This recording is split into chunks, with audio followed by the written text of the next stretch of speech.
Before I get into it, tell me in the comments, what's the worst thing a family member ever took from you? Not a thing, a feeling, a choice, a future you had already planned. Drop it below. I want to know. Because what my uncle did to me, what he said to me, in front of everyone, on the worst night of my life, I never saw coming. And by the time the sun came up the next morning, everything he thought he owned had already changed hands. My name is Zoe, I'm 31 years old. And this is the story of the night my uncle told me to get out of his house. Except it wasn't his house. Not anymore. My mom passed on a Tuesday in October. I know people say that grief hits you in waves, but that's not how it felt for me. It felt more like the floor disappeared. Like I walked into a room I'd been in 1,000 times and suddenly nothing was where it was supposed to be. The furniture was the same. The walls were the same. But something fundamental had shifted, and I couldn't find my footing no matter how still I tried to stand. She'd been sick for 2 years. Ovarian cancer, stage 3 when they caught it, stage 4 by the time she stopped responding to treatment. I had moved back home to Memphis 14 months before she died, gave up my apartment in Chicago, put my graphic design clients on a reduced schedule, and came back to the house I grew up in to help her get through it. I want to be clear about something. I did not do that because anyone asked me to. My mom never asked me to sacrifice anything. She was the kind of woman who would have insisted I stay in Chicago and live my life, if I'd given her the chance to argue about it. I moved back because I needed to, because she was my mother, because the idea of her going through any of it alone was something I couldn't sit with. My uncle, her younger brother, showed up about 4 times during those 14 months, Thanksgiving, Christmas. Once in the spring when he happened to be passing through on a road trip with his girlfriend. Once in August, 2 weeks before she died, when the hospice team had already been called in, and the prognosis had been made very plain. I'm not saying he didn't love her. I think he did, in the way that some people love other people, at a comfortable distance, in theory, without being asked to do anything inconvenient about it. What I am saying is that I was there, every single day. I was the one refilling her prescriptions, and driving her to appointments and sitting with her at 2 in the mornings, when the pain got bad. And she didn't want to wake up the night nurse. I was the one who knew which tea she liked when she couldn't keep anything else down, and which chair was easiest for her to get in and out of, and which TV show she wanted on in the background just to have some noise. So the house didn't feel so quiet. I was there. And when she died, when I held her hand and felt the moment she left, I thought at least that part was settled. At least she knew. At least she wasn't alone. What I didn't know was that my uncle had been having a different set of conversations entirely. The will was straightforward on the surface.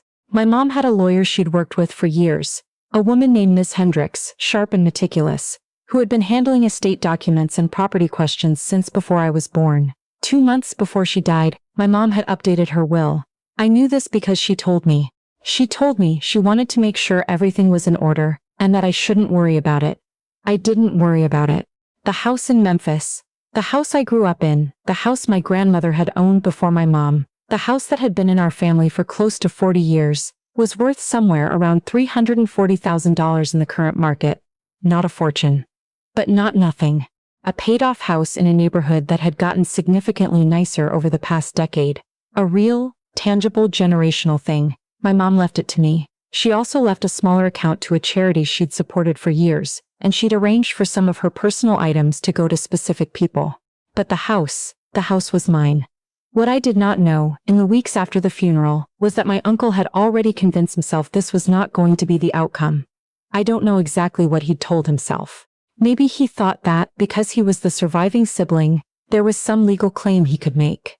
Maybe he'd decided that, because I was young and had my whole life ahead of me, I didn't need it. Maybe he just wanted it, and had worked backward from there to a story that made it feel like he deserved it. Whatever the reason, by the time we sat down with Miss Hendricks 3 weeks after the funeral, my uncle had already arranged for his own attorney to be present. That was the first sign. The meeting was at Miss Hendricks' office, a quiet building near Midtown. My uncle brought his girlfriend Pamela, which I thought was strange. It wasn't her family, it wasn't her loss, and he brought a man in a gray suit who introduced himself as a colleague, and said very little for the first 20 minutes. Miss Hendricks read the will. Clean, clear, no ambiguity. The house and its contents were left to me, the savings account for charity, a few named personal items to named individuals. My uncle waited until she finished. Then he leaned forward and said, in a very even voice, that he intended to contest it. I remember staring at the table, not at him, at the table. There was a small scratch near the edge of the wood, and I focused on it, because if I looked at his face, I didn't know what I would do. He said my mother had not been of sound mind when she made the changes to her will. He said she had been on medication and in pain, and that I had been the only one with consistent access to her in her final months. He used the word undue influence. His attorney nodded along. Miss Hendricks didn't blink. She explained that she had met with my mother privately, without me present, specifically to ensure that the updated will reflected my mother's independent wishes. She had documentation. She had notes. She had followed every protocol for exactly this kind of situation. Because she had been doing this for 30 years and she had anticipated that someone might try to make this argument. My uncle looked at the gray suit attorney. The attorney cleared his throat and said something about how these things often took time to resolve and that everyone should think carefully before proceeding. I picked up my copy of the will, put it in my bag, and thanked Miss Hendricks for her time. My uncle said, "Zoe, we should talk about this like family." I didn't say anything. I walked out. What I didn't tell him, what I hadn't told anyone yet, was that the house had already been transferred. My mom had thought of that too. Not the will itself, but something her attorney had helped her set up alongside it, a transfer on death deed. In some states they call it a beneficiary deed. In Tennessee, it's a legal instrument that lets a property owner name a beneficiary who automatically receives the property at the time of death. Outside of probate, outside of the will, not subject to the same contest process. My mom had signed it 8 months before she died. Miss Hendricks had it filed with the county recorder's office. The moment my mother passed, the house transferred to me as a matter of recorded public law. There was nothing to contest. My uncle didn't know this yet when he threatened to challenge the will. I hadn't corrected him in that office, because Ms. Hendricks and I had quietly agreed that she would send him a formal letter explaining it in clear legal terms. There was no reason for it to be a scene. It was already done. The law had already moved. I went home. To my house, as it turned out, had been my house for 3 weeks already without my fully letting myself feel that. And I sat in my mother's kitchen and I cried for a long time. Not about the will. Not about my uncle. About her. About the fact that even while she was dying, she had been thinking ahead. She had been protecting me. She had known, maybe better than I had, what was coming. I think about that a lot. The kind of love that shows up in paperwork. The kind of planning that says, even when I'm gone, I've got you. The letter from Miss Hendricks went out 2 days later. My uncle called me the evening he received it. I let it go to voicemail. He left a message that started calm and ended somewhere I won't repeat here, except to say that the last words before he hung up were that I was welcome to the house but I had destroyed the family. I sat with that for a while. Then I called my cousin, his daughter Raina, who is 3 years older than me and who I have always been close with, and I told her what happened. All of it. From the meeting to the deed to the voicemail. She was quiet for a long moment. Then she said, "Zoe, I love my dad. But I'm not surprised." She told me that he had called her 2 months earlier, before the funeral, before the will reading, before any of it, and asked her whether she thought I would be reasonable about the estate. That was the word he used, reasonable. As if what I was being asked to be reasonable about was giving up something that my mother had explicitly, legally, thoughtfully left to me. Raina had told him she wasn't getting involved. He had told her that blood was blood, and that she should think about where her loyalties were. She'd hung up the phone. I didn't know any of this until that call. It changed something for me, not about my uncle, because I think by then I had already processed what kind of person he was prepared to be when money was involved, but about Raina. About how she'd quietly held that information and held her ground without saying a word to me about it because she hadn't wanted to add anything to what I was already carrying. That's what real family looks like. Not the people who show up 4 times in 14 months. The ones who stay quiet about the hard things so you can get through the harder things. The weeks after that call were strange. My uncle did not pursue the legal challenge. I don't know if his attorney told him there was no viable path, or if he looked at the transfer on death documentation and understood that the math wasn't going to work in his favor, or if some part of him, some small honest part, knew that he didn't have a case and never had. I never got an explanation. I never got an apology. What I got was silence, and then, eventually, a kind of distant civility at the one family event we've both attended since then, where he shook my hand and said it was good to see me and moved on. I shook his hand. I said it was good to see him. I moved on too. People ask me sometimes if I'm angry, and the honest answer is still, not all the time, not even most of the time. But sometimes I think about the fact that my mother spent her last months on this earth, knowing that her brother was probably going to try to take something from her daughter, and that she spent some of that limited, precious energy figuring out how to protect me from it. And I get angry about that.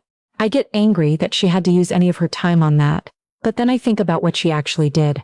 I think about her sitting across from Ms. Hendricks, probably tired, probably in some pain, signing a transfer on death deed, and asking the right questions and making absolutely certain that the things she wanted to leave me would get to me without interference. And the anger turns into something else. Something that doesn't have a clean name. Grief and gratitude, twisted together until you can't tell where one ends and the other starts.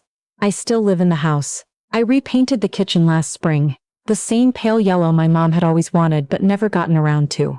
I finally fixed the back porch steps that had been a hazard since I was in high school. I have a small office set up in the room that used to be the guest room, and I do most of my design work from there. And some mornings I sit at the desk with coffee and the window open and the neighborhood sounds coming in, and I think, this is mine. She made sure of it. There was a conversation I had with my mom about 6 weeks before she died that I keep coming back to. We were in the living room, late afternoon, and she was having one of her better days. Present, clear, a little bit like herself again. She asked me if I was going to be okay. Not about the disease, not about losing her. Just, okay, going forward. I told her I thought so. I told her I was scared, but I thought so. She said, "You've been taking care of me, but you know how to take care of yourself. You've always known that. You just forget sometimes." I didn't understand what she meant right away. I think I do now. She wasn't talking about the house. She wasn't talking about money or property or transfer on death deeds. She was talking about the fact that I had packed up my life in Chicago without being asked and come home because I knew what mattered. She was talking about the fact that I had sat in that attorney's office and picked up my copy of the documents and walked out without crumbling, without begging, without trying to make peace in a room that didn't deserve peace. She was telling me she had watched me and she knew I was going to be all right. I didn't want the house to win something. I didn't want it to prove a point. I didn't want to use it to hurt anyone or hold anything over anyone's head. I wanted my mother. I wanted more time. I wanted Tuesday in October to have gone differently. Since I can't have any of that, I'll take the pale yellow kitchen. I'll take the fixed porch steps. I'll take the office with the window and the coffee in the morning sounds. She left me the house because she loved me, not to win. Just because she loved me, and she wanted me to have somewhere solid to stand. That's what I think about. On the mornings when the grief gets heavy, and the quiet gets loud, she wanted me to have somewhere to stand. And I do.